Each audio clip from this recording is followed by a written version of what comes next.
La ciencia de la fertilidad. Hola, bienvenidos todos a otro capítulo más de Ciencia de la Fertilidad. Les recuerdo que esto forma parte del programa académico de la Asociación Mexicana de Medicina de la Reproducción. Yo soy la doctora Mónica y mi amigo el doctor Alejandro Sánchez, y juntos vamos a presentar este nuevo capítulo, que la verdad es que tenemos otra vez a una superestrella de la reproducción. Sí, pues quiero presentar al doctor Sergio Villalobos. El doctor Villalobos es un maestro de nosotros, me conoce desde que soy chiquitito, y la verdad primero agradecer que estés aquí. La verdad siempre les digo a todos, les agradezco porque tomarse unos minutos de venir a este podcast, sé que involucra pacientes, tráfico, familia y esas cosas. Entonces primero que nada agradecer, y pues nos tuvimos el atrevimiento de invitarte porque creemos que sí eres alguien muy experto en este tema. O sea, llevas muchos años de la parte profesional. El doctor Villalobos, aparte de ser biólogo de la reproducción, el día de hoy se dedica mucho a todo lo de cirugía, ¿no? Toda la parte de mínima invasión, cirugía laparoscópica, hasta histeroscopías, que son la cámara que metemos en el útero. Y la realidad, pues creo que también la importancia de invitarlo es porque está en boga también actualmente. Siento mucho, nuevamente volvió a retomar esta parte de la cirugía, endometriosis, y el tema que queremos abarcar el día de hoy es la parte de endometriosis, ¿no? La parte que está involucrado, la parte de reproducción en todo esto, ¿no? Entonces, muchas gracias. Al contrario, gracias, Moni. Gracias, Alex, por la invitación. Un placer estar con ustedes aquí en AMMR hablando de estos temas que, como bien platicabas, Alex, es un tema que volvió a tomar boga. ¿Y por qué volvió a tomar boga? La endometriosis fue una enfermedad oculta mucho tiempo por dos cuestiones. Una, no conocíamos, no sabíamos. Exacto. ¿De dónde viene? ¿Por qué viene? ¿Por qué solo en el 10% de las pacientes se presenta y por qué el resto no? ¿En quién produce fertilidad y quién no? Es una enfermedad de muchos enigmas. Y la segunda es que, como bien lo decías, la cirugía de endometriosis está considerada una de las cirugías más difíciles y se volvió un reto.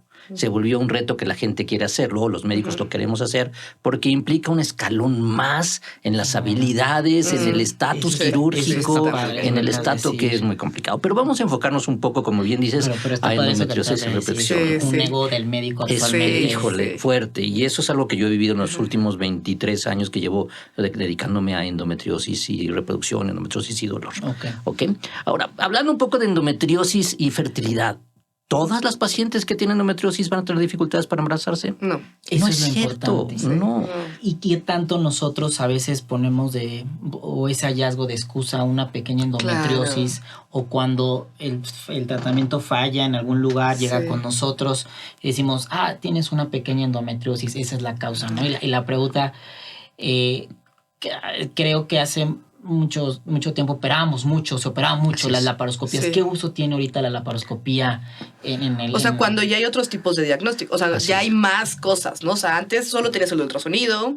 Ajá, o sea, el uso de la laparoscopia, ¿qué uso tiene el diagnóstico? ¿Cómo va la situación actual? Tienes toda la razón. Muchas veces la endometriosis es la excusa de por qué no te embarazaste, o es la excusa de por qué tenías, le echamos la culpa porque no es fácil diagnosticarla, como decías, Moni, no es fácil entenderla, tiene que ver muchas cuestiones.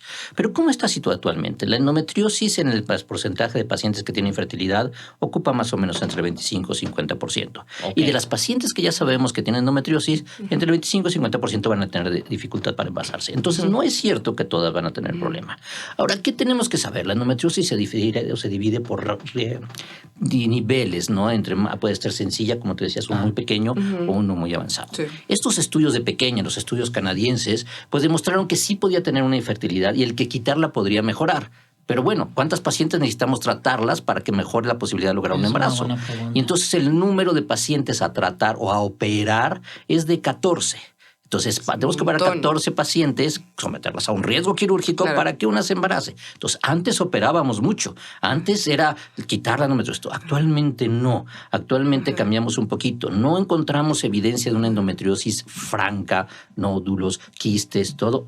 Primero un tratamiento de baja complejidad o inclusive hasta de reproducción asistida. Sí. Antes de entrar a un tratamiento quirúrgico. Entonces, eso ha cambiado. Porque actualmente, lo sabemos que a veces esas cirugías pueden tener más repercusiones de los beneficios, hablando en reproducción, ¿no? O sea, aquí no estamos hablando de esa paciente que será otro tema, dismenorrea severa, que actualmente nódulos, que también es otro tema. O sea, esa parte de beneficiarse por la cirugía versus, o quitarle un pedazo de ovario versus pasarla luego al in vitro, ¿no? Entonces... O no necesariamente, o sea, lo que dice el doctor, sí. Tienes toda razón, o sea, ya estamos hablando de temas distintos, en que en cierta forma, en un cierto momento se juntan, ¿no? Dolor y fertilidad en cierto momento se juntan y ahí eso más diversión distinta. Estamos hablando de la pura que estamos queriendo que se embarace.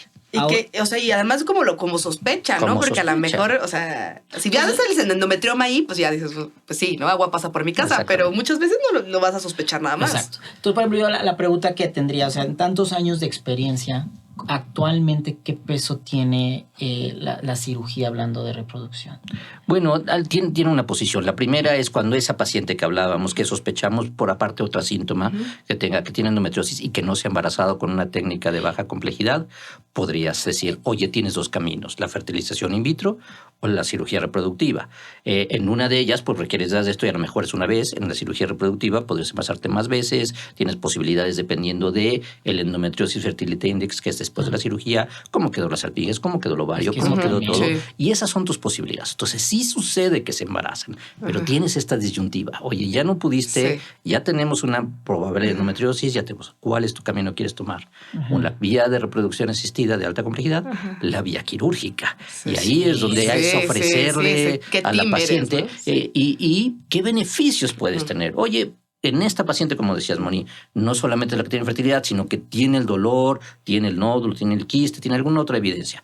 Tú sí te puedes beneficiar de la cirugía, no solo desde el punto de vista reproductivo, también desde el punto de vista mejoría de calidad de vida y evitar que la salud funcional. Sí. Tú no tienes una evidencia grande y pues no sabes qué alta solución. Pues a lo mejor en ti la técnica de reproducción asistida puede funcionar mejor. Mucho mejor. Sí, porque el otro problema también es cuando las pasamos a la fertilización in vitro, empiezas a estimular y está el endometrioma y dices, o sea, a ver, ¿lo pico o no lo pico, no? O sea, porque cuando aspiras, ¿no? O sea, al final, al inicio no lo haces. Hacemos el tamaño. El tamaño, claro. Y ahí son dos preguntas muy importantes, como tú decías. ¿Te va a dejar capturar óvulos ese endometrioma? Porque ya algunos artículos también dicen que si sacas ese líquido antes, previo, ya la aguja la tienes que cambiar porque el líquido ya te está afectando la calidad de óvulos, está ayudando el riesgo de infección del ovario por meter una bacteria, etcétera. Entonces te tapan. Entonces estás diciendo, oye, pues no estoy haciendo. Por otro lado, te está permitiendo el acceso, por otro lado, qué calidad de óvulos te va a dar. Claro, eso. O sea, el dilema de todo es que actualmente ya sabemos de que, o sea, en realidad si la paciente tiene baja reserva, pues realizar una cirugía, no tenemos que valorar qué daño le podemos hacer. Pero el problema es cuánto de nosotros hacemos un in vitro con endometriosis o endometriomas y la calidad de los óvulos, que sí está documentado por todas las sustancias que se producen, nos puede alterar el embrión. Pero, entonces, sigue siendo... O al óvulo, simplemente, o sea, no fertilizan. No fertilizan. Sí, o fertilizan mal, o no crecen, no hay problema. Y eso tiene todo. Entonces ahí entras en otra disyuntiva que ya no es esa que tenía algo sencillo. Es una más compleja. Y entonces, ¿qué? ¿La opero primero? La meto a un ciclo de reproducción primero. ¿Qué hago? Porque también llega otro problema. Ok, capturé óvulos, tenía óvulos, yo los voy a transferir, pero estoy transfiriendo en un ambiente adverso. Claro. Una pelvis inflamada, una pelvis pegada, una pelvis dolorosa, una pelvis fija. Que era donde antes entraba mucho la parte de la laparoscopia, donde antes se hacía. O sea, no antes era tratamientos de baja complejidad, hacían una laparoscopia diagnóstica normalmente y luego hacían otro tratamiento. Y en esa es donde entraba esa laparoscopia diagnóstica que se ha dejado de hacer un poco. Así es. Pero sí tenía su función porque después de esas laparoscopias diagnósticas las pacientes se embarazaban. A lo mejor quitaban adherencias, quitaban alguna focos. Simplemente quitaban el ambiente inflamatorio, aunque fuera temporalmente. ¿no? Esa es la parte que decir hasta que a lo mejor ahora las has pasado con las histeroscopías, ¿no? O sea, porque ahora todo el mundo quiere hacer histeroscopías antes de hacer. Y a lo mejor dentro de unos años dejemos de hacerlo como las histeroscopías. Pues ya hay estudios que dicen que hacer histeroscopía y no hacer histeroscopía es lo mismo. Exactamente, ¿no? Funciona cuando hay una patología. A ti porque te gusta, ¿no? Sí, cada quien. De lo que le gusta y lo que le funciona. No. Ahora yo tengo una... Seguimos, o sea, este es un tema que lleva años, ¿no? Lleva más de 28 años. Y el problema de eso es que seguimos sin saber la causa del endometriosis. Exactamente. O sea, al final entiendo que hay teorías y ya se sabe más, pero... No sabemos, ¿verdad? Hay teorías muy fuertes, pero sí, no hay una evidencia. Actualmente encontraremos la causa, habrá o sea, eso es como algo más personal en los años que has vivido de... Sí, y la realidad es que no creo que no las causas, porque también, o sea, es multifacética, porque hay cosas que no te explicas en las diferentes teorías, y entonces, ¿por qué algunas desarrollan una endometriosis profunda? ¿Por qué algunas no? ¿Por qué una superficial? ¿Por qué algunas tienen reflujo? Algunas otras no, porque algunas se depositan en ciertos lugares donde no tienen acceso a ese endometrio y aparecen en retroperitoneal croneo, aparecen otras cuestiones. Y ahí, bueno, pues aparentemente hay nuevas teorías como la melanosis que te explican que esas células quedaron en el camino durante la formación embriogénica. Pero ¿por qué en algunas otras no? Entonces yo no creo que vayamos a encontrar una teoría en general para todas. Seguirá siendo algo, por lo menos no a corto plazo. No se ve que van a ser una cuestión genética. Sí hay una tendencia familiar, pero no hay una herencia factible. Entonces la verdad es que, como bien dices, mientras no encontremos la razón, no encontramos tampoco un tratamiento. ¿Qué dilema es justo el tratamiento médico versus la parte química? Sí. Y ahí también surgió mientras hablaba. Y algo, en un podcast previo con el doctor Santibáñez decía toda la parte de preparación previa a los tratamientos. Actualmente existe algo, hablando de endometriosis, que se puede hacer. Bloqueo o no bloquear, ¿no? O hasta cosas de alimentos, porque nosotros sabemos que existen ciertos alimentos antiinflamatorios, que se habla mucho después de las cirugías. Sí hay una evidencia en que, con lo que menos platicaban en ese podcast, que afortunadamente lo puede escuchar, que es la calidad de vida. Mejorar dieta, mejorar estilo de vida, mejorar peso, mejorar con suplementos alimenticios. Todo eso no sabemos, bueno, sí sabemos. Mejora tu ser, mejora tu fisiología, mejora todo, mejora tu sistema de defensas, y eso simplemente puede ser algo suficiente. Ahora, si hay algún medicamento que te diga, oye, vamos a pagar la endometriosis para mejorar la respuesta de los ovarios y para mejorar la calidad y mejorar las posibilidades de embarazo, la realidad es que todavía no. Durante mucho tiempo se habló de los análogos de GnRH que iban a suprimir toda esa función, pero la realidad es que no funcionó. No es algo que... encarecen los también ciclos. Exactamente, y los síntomas. Más actualmente más académico del libro, o de que en realidad ya en nuestro día a día, o sea, actualmente usamos otros protocolos que sabemos que tienen más beneficio de bloquear largos o cosas así, que usar esos medicamentos. Claro, y esos los efectos secundarios, el costo que platicaba se hace mucho más grande, mucho más largo, y la realidad es que no te aumentan las posibilidades de embarazo.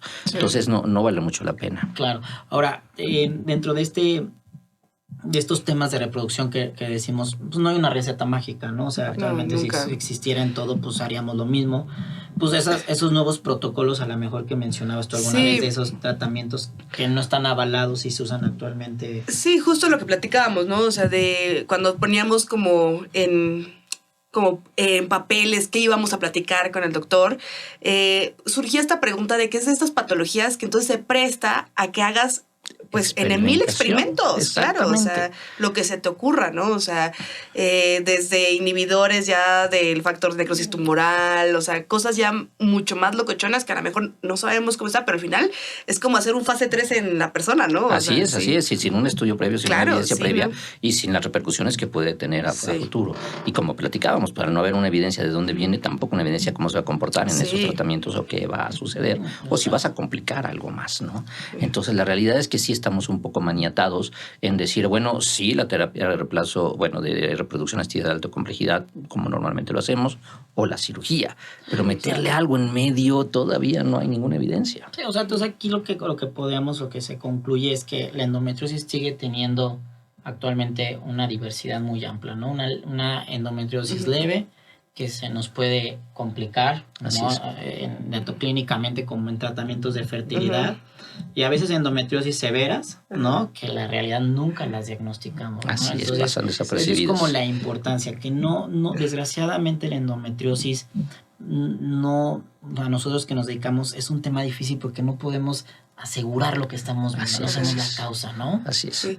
Y otra cosa que creo que sí va a ser muy importante que toquemos base es esta idea de querer operar nosotros, ¿no? O sea, eso es importante que podamos. Eres reproductólogo, ya automáticamente tienes como un pase de entrada, ¿no? O sea, realmente, a ver, una de las cosas que deben de saber tanto los pacientes es qué tanto otras especialidades o en general sin manos de expertos están agarrando el tema de las cirugías reproductivas, que ustedes lo ven, o sea, nosotros sabemos que hay una subespecialidad en cirugía laparoscópica. Y lo vemos todos los días. El gran problema de la enfermedad de endometriosis es que si no tienes el entrenamiento para quitarla adecuadamente, tanto para reconocerla, para cuidarla, no solamente desde el punto de vista quirúrgico, sino también, hace rato platicabas del punto de vista diagnóstico, cómo llegar a saber si esa paciente lo tiene y dónde lo tiene.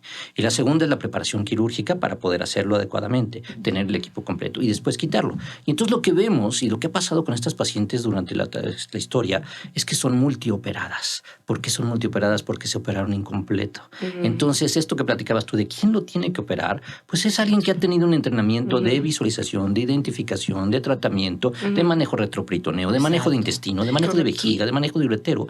Y es algo muy complejo. Si vas a entrar a una cirugía, es tienes quitar que todo. Resolverlo en el momento. Tienes que resolverlo. O sea, esa parte que lo vemos mucho cuando éramos estudiantes, sin decir que entras, quemas algo y decir, ay, con esto es más que suficiente. No, o sea, si vas a entrar a la laparoscopía, tienes que ser resolutiva. O sea, no nada de parchar, que eso es lo que desgraciadamente que eso sucede, uso, eso es lo que es mal uso. Y entonces, pues te estamos reoperando. Y las adherencias que y tienes esta razón, cada vez que hacemos una cirugía, no es solamente el riesgo dentro del quirófano, no es solamente la cuestión económica, no es solamente la cuestión de esto, sino que te enfrentas a adherencias, a desgaste económico, a desgaste emocional, a daño a tejidos, esfinges, ovarios, útero, y entonces ya lo haces cada vez más difícil. Yo hacer un corte y eso es lo que dice el doctor, o sea, recordar que o sea, la endometriosis es una enfermedad muy desgastante en los pacientes. O sea, siempre lo decimos y lo actualmente es que mira, siento que la endometriosis es un tema muy controversial, muy llamativo como el síndrome de ovario poliquístico, ¿no? Todos quieren hablar de eso porque es muy atractivo, para todos redes sociales. Si tú tienes dolor, no es normal. O sea, sí es un hecho que las pacientes que tienen dolor tienen algo que tenemos que valorar. Y si se van a operar, tienen que ser con el experto, ¿no? En eso creo que es el punto más importante. Porque así como tú lo has dicho, bueno, hay quien maneja reproducción asistida que se ha especializado en eso. La cirugía de endometriosis tiene un límite y hay cierto momento donde sí tiene que ser operada por un experto. Es algo también como, eso me gustó, la parte del ego. ¿Hasta dónde nosotros como cirujanos endoscópicos o biólogos, hasta dónde vamos a dañar o más mutilar esa parte? Hay dos partes que tienes razón. Una es el ego, el otro es el económico, ¿no? Llega una paciente y por quererla operar no la dejó ir y por una ganancia o por un ego, como tú decías, pero no hago un tratamiento completo. Y creo que ahí en México nos hace mucho falta ese equipo de decir, oye, yo tengo mi equipo, yo hago reproducción, pero sé que tú haces una cirugía, te la envío tú y tú mándame reproducción, porque tú no haces reproducción, yo sí hago reproducción y hacemos un equipo. Acompáñame, ¿no? Acompáñame. Desgraciadamente ese es un tema muy en conjunto, tanto la parte de biología o la parte de infertilidad porque estamos hablando de la laparoscopia, la parte de histoscopia es otro tema también que...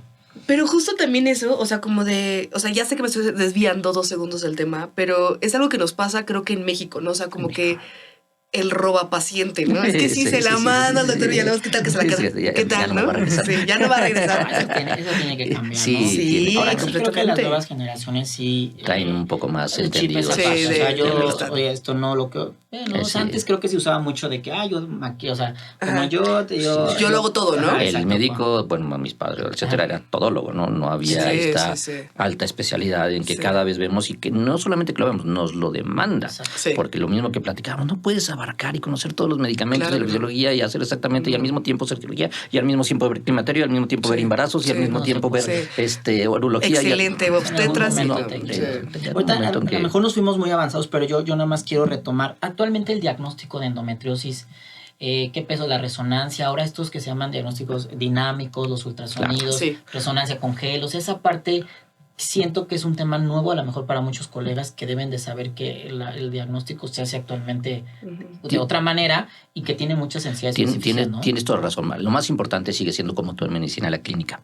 El ver tú a tu paciente, preguntar lo que te interesa, preguntar las orientaciones y revisarla. Pero después de eso, recientemente, en los últimos años, los métodos diagnósticos han cambiado. Antes, como tú decías, no había de otra más que hacer una laparoscopía o alguien que tuviera mucha experiencia para saber. Pero actualmente, tanto la resonancia como el ultrasonido, con métodos dinámicos, con una preparación, con el mapeo de endometriosis, con gente que lo ha estado haciendo y que sabe identificar los ligamentos, el uretero, la vejiga, los espacios, los plexos, te puede ayudar hasta con un 97% de que eso también es importante saber dónde está. Como cuando decimos del tamizaje de una mastografía, ¿dónde me la voy a realizar una mastografía? Pues busca lugares.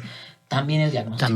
Desgraciadamente nosotros sabemos que llegan con miles de estudios en lugares que solo gastaron, no nos aportan nada y la realidad es que quien, desgraciadamente, no digo colegas, no tienen la experiencia y la sensibilidad para diagnosticar endometriosis. Actualmente hay especialistas en eso y desafortunadamente no tenemos todavía una escuela en México, está formándose la gente que lo está haciendo como todo en medicina, ha tenido que ir a otros lados a aprenderlo y empezar a traerlo a México y empecemos a verlo un poco más, pero tienes toda razón, tenemos que apoyarlo para que realmente los pacientes que hagamos una experiencia, que hagamos una escuela y que pueda ser más difundido y más accesible, porque actualmente es una paciente, tienes que ir aquí porque desgraciadamente no hay otro lugar, o a tienes 2, 3, 4 opciones, pero no más de eso, ¿no? Pero el día de hoy decir que sí es muy importante. Es muy importante. Sí, completamente. ¿no? Muy importante.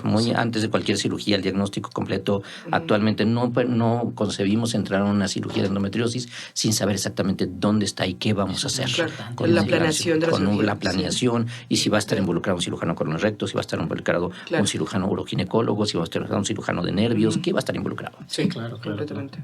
Pues bueno, pues yo creo que este tema, la verdad, se presta mucho porque estamos hablando aparte de la parte de reproducción, pero sabemos que todo el tema de la cirugía de nódulos, la parte profunda, ahora la parte de neuropelvis que se conoce actualmente, y que actualmente hay un boga con colegas que conocemos, doctoras que se están preparando y son muy expertos, pues va a hablar dentro de muchos años de esto. Sí. Claro, va a modificar todo el tratamiento. Modificar, ¿no? O sea, también toda esta parte. Pues sí, no, yo nada más quería agradecer mucho al doctor por habernos acompañado, porque yo siempre he pensado desde que era residente que si hablabas de endometriosis tenías que pensar en el doctor Villalobos, o sea, era como que iba a la par, ¿no? O sea, ya automáticamente pues pregúntale al doctor Villalobos, ¿no? Gracias. Y a todos los que nos están acompañando a nuestro podcast, les estamos haciendo una pregunta como final para que pueden responder de lo que se les ocurra. O sea, no tenemos, solo queremos saber su opinión. ¿Y dónde está el futuro de la reproducción en México? ¿Hacia dónde vamos? Ay, desgraciadamente lo veo como futuro económico hacia la reproducción asistida. La cirugía, como bien, no se ha excluido, pero siempre entre menos agresivo es mejor. La cirugía, aunque es muy útil y tiene sus casos y hay que hacerlo con un experto y todo, pues tratamos de operarlas menos de las veces, porque entrar a un quirófano siempre tiene un riesgo, ¿no? Y si lo podemos evitar, lo evitamos, y la reproducción asistida es una de estas formas de evitarlo. Entonces, tanto económico como posibilidad, creo que la medicina reproductiva, la reproducción asistida ha tomado un lugar vital y va para allá, complementándose en los casos que sea necesario de la cirugía reproductiva. Bueno, eso vamos. Porque ahorita que mencionó el doctor, por ejemplo, el hidrosalpings, que es otro tema que está muy relacionado. Sí, o sea, ya para terminar, pero son esos temas en donde dicen en qué momento se va a dejar de hacer, o sea, la parte de toxinas. Pero sí es un hecho que la reproducción asistida cada vez va tomando más peso, pero decir que la cirugía de mínima invasión sí es un complemento de la infertilidad, es un complemento de los tratamientos de infertilidad, que muchas veces no, la severidad de las pacientes con patologías de que se tengan que operar no tiene que ver con los resultados reproductivos, es un hecho. Pero y que en conjunto yo sí quiero que se lleven que lo tienen que hacer con los expertos. Yo creo que sí. Creo que eso es de todo lo que hablamos. ¿Diagnosticar? Es el resumen, ¿no? Diagnosticar y tratar, y debe ser un manejo de equipo, ¿no? O sea, cada centro de reproducción ojalá tuviera su cirujano reproductivo en el cual pudieran complementarse para tener mejores resultados. O sea, la realidad es que es cierto, el expertise es lo que te ayuda a tener mejores resultados. Y yo creo que va bien, o sea, al final ya viene una escuela nueva de gente preparada laparoscópicamente por maestros como el doctor Villalobos, que yo creo que en un futuro va a estar el biólogo junto con el laparoscopista. Yo creo que ese es el futuro. Que van a trabajar en equipo y va a funcionar así. Yo creo que esa es parte importante del futuro. Pues muchas gracias. Doctor, encantado de estar con ustedes, Moni, Alex. Encantado. Insisto, venir aquí, tomarse su tiempo, lo apreciamos mucho por la sociedad, y para el bien de las pacientes, y la realidad, recordar que el podcast es también para colegas. O sea, aquí no es... uno es mejor que otro. La realidad, siempre he dicho que si te juntas con gente mejor que tú, te va a ir mejor a ti. Entonces es la idea que trabajemos en equipo para las pacientes. Sí. Y pues nada más recordarles que si tienen alguna idea de podcast, si alguien de la sociedad quiere participar, por favor escríbanos, ya sea directamente al correo o al Instagram, para que podamos hacer esto mucho más amplio, ¿no? O sea, tener voces de todos lados. Muchas gracias. Muchas gracias por la invitación y muchas gracias a MMR.